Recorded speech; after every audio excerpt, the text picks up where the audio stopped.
Hola, este es Metrics y vamos a la segunda parte del walkthrough del parcial 2. Bien, entonces ya tenemos nuestras series descargadas. Lo siguiente que vamos a hacer es graficarlas tanto a niveles como en rendimientos. A niveles es la serie tal cual cuando la descargan, sin hacerle ninguna transformación o sin convertirla, no sé, en rendimientos o meterle logaritmos. Es decir, cuando ustedes tienen la serie así cruda, tal cual, y no le hacen ninguna transformación, eso es a lo que se le conoce una serie a niveles. Entonces, en este caso, la serie a niveles, pues para el caso del Standard Poor's son los puntos base y para el caso de EDZ son los precios o el precio de cierre que está en dólares. Entonces, bueno, voy a graficar, en este caso, voy a graficar EDZ, que es este que tengo aquí, genera una variable que se llama EDZ-niveles, donde le pido que sea un ggplot de EDZ, donde EDZ pues es la variable o la columna que yo extraje de mi base de datos que se llama precio cierre, y le pido que me grafique en el eje de las X la fecha que hace alusión con el índice y en Y pues voy a tener el precio de EDZ. Quiero que lleve este nombre, precio de cierre EDZ de enero de 2015 a marzo de 2020. Quiero que me lo grafique con rojo y quiero que en el eje de las X diga fecha y en el eje de las Y que diga precio de cierre. Finalmente le pido un ggplotty de EDZ niveles, que es la variable que generé. Entonces, pues ya simplemente lo corro todo y lo que voy a obtener va a ser el gráfico de EDZ, que se está tardando un poquito mi R, así que lo voy a pausar. Bien, ya tenemos el gráfico, entonces lo voy a aumentar un poco y lo que tenemos es pues EDZ graficado a niveles, tenemos un gráfico interactivo. Nosotros podemos ver por cada punto en el tiempo el comportamiento que ha tenido. Si ustedes se fijan, pues este comportamiento que tuvo a la baja a partir de 2014 se debió al gran impulso que tuvieron los índices bursátiles. A pesar de que este replica una canasta de índices emergentes, como es el caso de China, de Rusia, tiene por ahí parte de México, sobre todo se compone de bolsas asiáticas. Lo que podemos ver es que pues cuando hubo un buen comportamiento en los índices, pues EDZ empieza a caer. ¿Por qué? Porque justamente pues esto te paga el inverso cada vez que los índices caen. Entonces, este instrumento es muy interesante porque pues mientras el mundo está en llamas, lo que va a hacer EDZ va a empezar a aumentar, como es en el caso de prácticamente 2014 y 2015. A partir de 2016, que empieza la recuperación de los índices, pues EDZ empieza a bajar y pues sin ni siquiera sacar un cálculo, pues lo que estaremos viendo es que hay una correlación negativa entre EDZ y el Standard Poor's, sin todavía graficar el Standard Poor's.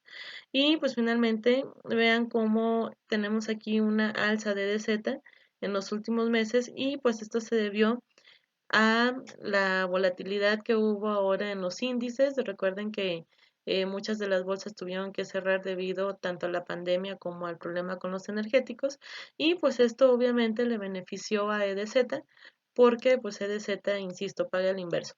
Bueno, ahora lo que voy a hacer es graficar los rendimientos, genero una variable que se llama EDZ rendimientos, que es un ggplot de EDZ-R, donde EDZ-R pues ya habíamos dicho que es la columna de los rendimientos logarítmicos de EDZ, y entonces pues lo que le digo es que en el eje de las X me ponga las fechas y en el eje de las Y me ponga los precios asociados, bueno, no los precios, en este caso los rendimientos asociados a EDZ.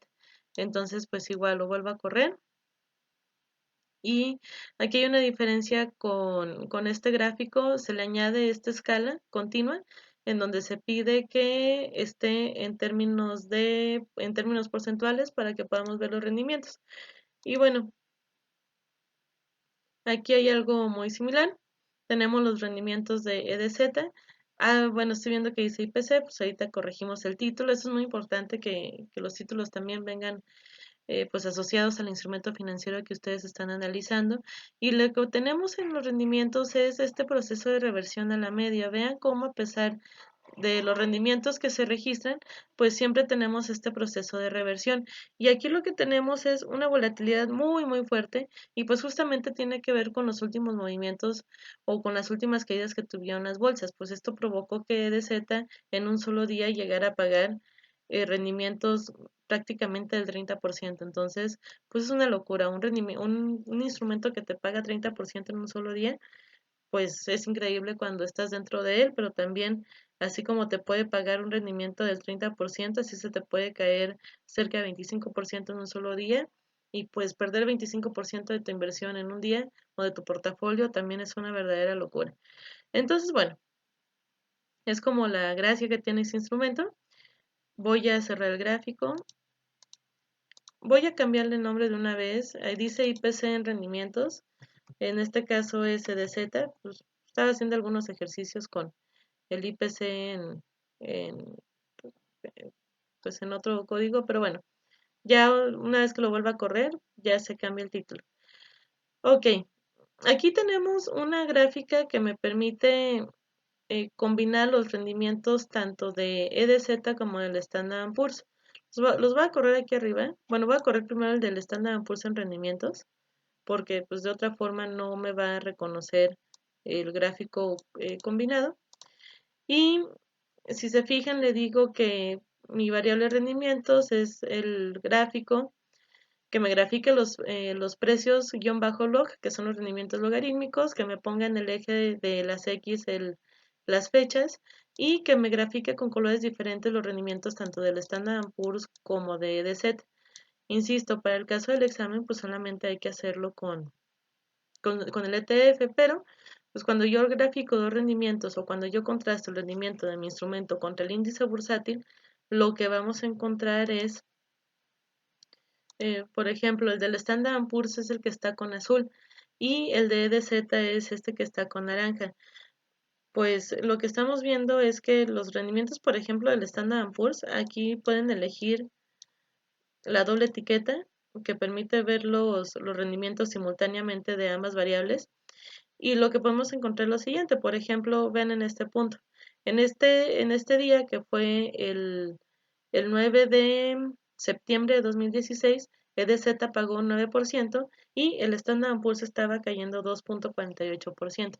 ¿Esto qué quiere decir? Pues que cuando el Standard Poor's le va mal, seguramente EDZ va a obtener un muy buen rendimiento. Algo similar podemos ver, por ejemplo, aquí. Aquí lo que tenemos es un pago, un rendimiento de EDZ del 30% y el Standard Poor's aquí mmm, se nos cayó aproximadamente, pues aquí dice 12% prácticamente. Entonces, bueno, pues un gran pago de EDZ conlleva una caída pues fuerte del Standard Poor's. Entonces, es, es este el rendimiento que te da o es el rendimiento que te ofrecen este tipo de instrumentos. No voy a ver bueno, la correlación es nada más ver cómo es una relación lineal entre las dos variables. Lo que tenemos es una correlación negativa y esto tiene mucho sentido porque pues esta te paga cada vez que se caen los índices. Entonces, eh, prácticamente la correlación que tienen es de 86%, pero negativo. Entonces, cuando el IPC, perdón, cuando el Standard Poor's sube, pues se Z cae y viceversa, lo que estaríamos diciendo llanamente, ¿no? Y en términos de rendimientos, eso es bien interesante. Los rendimientos también del Standard Poor's y de DZ están súper correlacionados. Es una correlación del 80% y es una correlación negativa. Entonces, también lo que estamos diciendo es que cuando los rendimientos del Standard Poor's suben, pues los rendimientos de DZ bajan y viceversa. Bien, tenemos ahora los histogramas. Entonces lo que voy a hacer es una variable que se llama histograma-edz. Aquí tengo el del Standard Poor's, lo voy a hacer nada más con EDZ, pues con ánimos de enfocarme más al ETF como lo van a hacer ustedes. Y entonces genero mi variable de histograma-edz, le digo que es un ggplot de EDZ y pues prácticamente le pido o sea, lo único que le estoy pidiendo es que me tome EDZ como base. Le pido que me haga una partición de $3 en este caso. ¿Por qué? Porque lo que estoy haciendo es un histograma sobre el precio de cierre y Aquí lo que le estoy dando son los intervalos, entonces le estoy diciendo que me da intervalos cada 3 pasitos o cada $3. ¿Por qué? Porque esto, pues lo que va a permitir, voy a enseñar aquí el gráfico,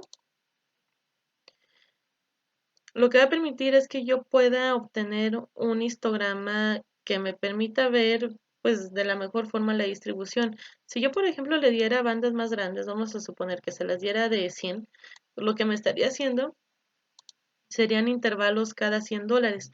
Y entonces, pues lo que voy a obtener es un gráfico como este.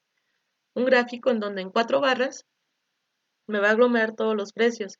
Y si viene la misma distribución que tengo con el anterior, pues tal vez este gráfico no me dé tanta información como yo quisiera. Por eso es que es bien importante elegir las barritas o las distancias que voy a tomar entre la distribución, porque eso me va a permitir ver pues mi gráfico o mi histograma. Y entonces aquí en este histograma que tengo de EDZ a niveles, pues lo que estoy viendo es, recuerden que la distribución que nosotros estamos buscando es una normal, pero pues esto no se parece absolutamente nada a la normal. De hecho, lo que estamos viendo es que la mayor frecuencia de datos está, por ejemplo, entre los 30 y los $100. Es aquí donde se concentra la mayor parte de los datos. Recuerden que cada barrita son tres dólares hasta que llega a los 100 y por cada barrita me dice la frecuencia o el número de veces que cayó el dato en ese intervalo. Entonces, pues el histograma me ayuda a ver la distribución que sigue el dato. No me está diciendo cuál sigue, pero sí me está dando la forma que tiene esta distribución. Si yo veo el histograma de EDZ, pero ahora en rendimientos, pues vamos a tener algo totalmente diferente. Vean que ahora los pasitos que estoy dando es de .01. .01 que como estamos en términos de rendimientos, pues lo que estoy haciendo es darle pasitos de prácticamente de 0.01. Son pasitos de 0.01 por ciento en este caso, o de 0.1%. Serían pasos de 0.1%. Bien, ¿qué es lo que veo en este histograma? Pues ahora lo que yo obtengo es la distribución que tienen los rendimientos de Z. Esto pareciera que pues es más como una normal, de hecho la concentración están aquí en la media, ¿sí? Y lo que veo es que por lo general pues esto se me puede ir a 1% o a -1% más o menos tomando la primera y la segunda desviación estándar. ¿Cuál es el problema? Esto es una normal, realmente no lo sabemos y podemos caer en la finta porque justamente por la concentración, pero ven aquí los problemas que tenemos de estos valores extremos. O sea, hay veces que DZ puede estar hasta en -24%, o hay veces que puede estar hasta en 30%, o en 27%, o en 20%. Entonces, esto va a generar problemas muy fuertes con nuestra distribución. Y lo que va a generar es que más que sea esto una normal, pues se va a parecer más o va a tener más bien una distribución leptocúrtica, es decir, aquella que tiene colas pesadas y que en el centro pues es prácticamente muy picudo.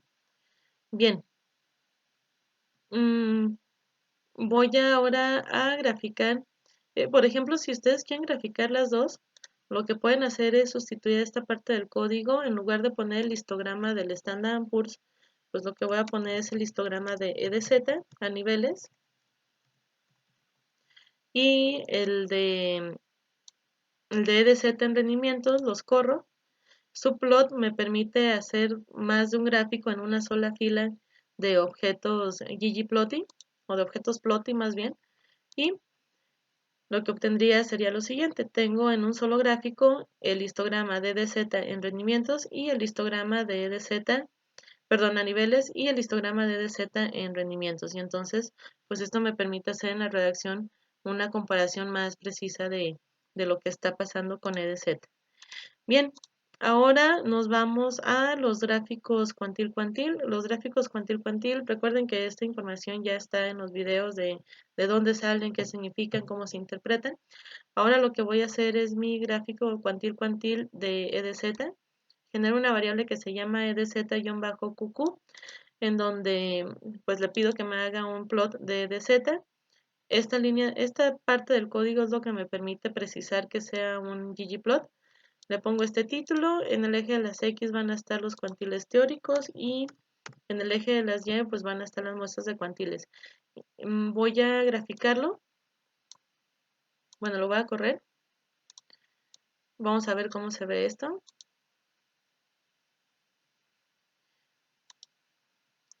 Lo voy a ampliar. Y, ok, genial. Aquí lo que tenemos es esta línea de 45 grados. Lo que trata de hacer es de comparar la distribución empírica que sigue la serie contra la distribución teórica. ¿A qué me refiero con esto? La distribución empírica siempre va a ser la distribución tal cual que tiene la serie. No sé cuál sea, pero la que estoy graficando es esta que está en la dispersión con negro. Y la línea de 45 grados es la distribución teórica contra cual yo la quiero comparar. En este caso yo la estoy comparando contra una normal. Si esta distribución empírica, que es la que realmente sigue E de Z a niveles, fuera una normal, entonces esta línea negra estaría pegada a la línea de 45 grados y lo que me estaría diciendo es que las dos distribuciones pues prácticamente son iguales, pero en este caso lo que estamos comprobando es que pues realmente son muy pocas veces cuando la distribución empírica se asemeja a la normal, de hecho casi en ninguna parte de las veces, y pues esto tiene bastante sentido porque al final pues E de Z a niveles, cuando nosotros graficamos el precio de cierre, pues lo que vimos es una gráfica que tiene tendencia, que no tiene un proceso de reversión a la media, que no tiene varianza constante, entonces pues aquí se ve reflejado las condiciones de normalidad que nosotros podríamos esperar para E de Z a niveles, pues simplemente no se cumplen. Y finalmente, pues grafico también la de E de Z, pero ahora en rendimientos. Y cuando yo veo esto,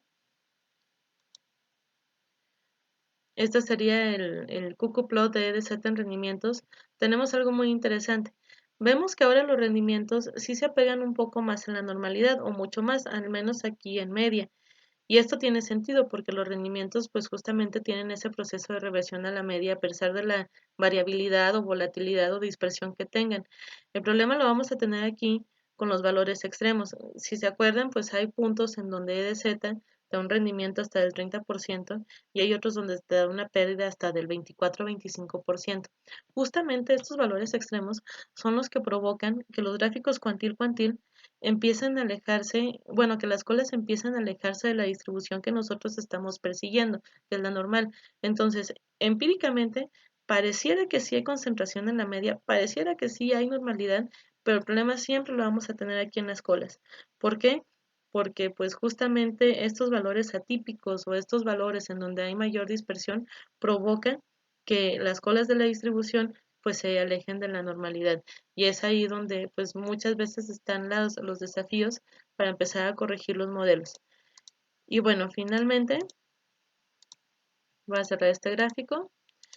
Para que podamos tener graficados los dos, le voy a asignar un nombre a la variable. Me voy a copiar este subplot que tenemos acá. Voy a poner aquí abajito. Le voy a pedir que me grafique el cuckoo-plot de DZ, pero también quiero el de los rendimientos.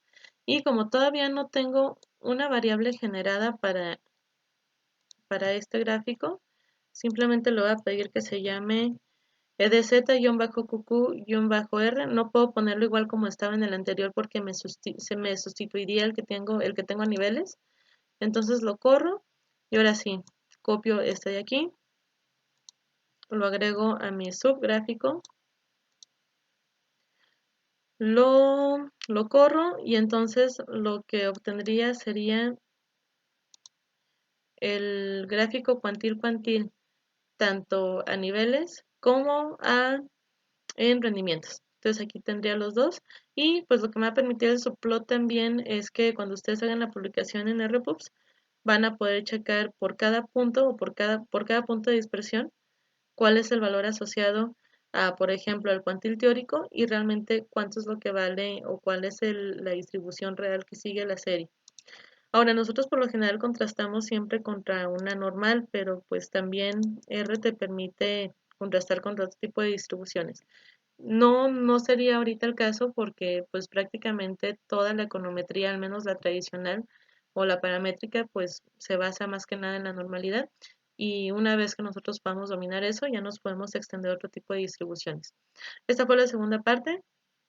Vamos con la tercera, que son las pruebas de raíces unitarias, los modelos ARIMAS y los pronósticos. Así que nos vemos en el siguiente.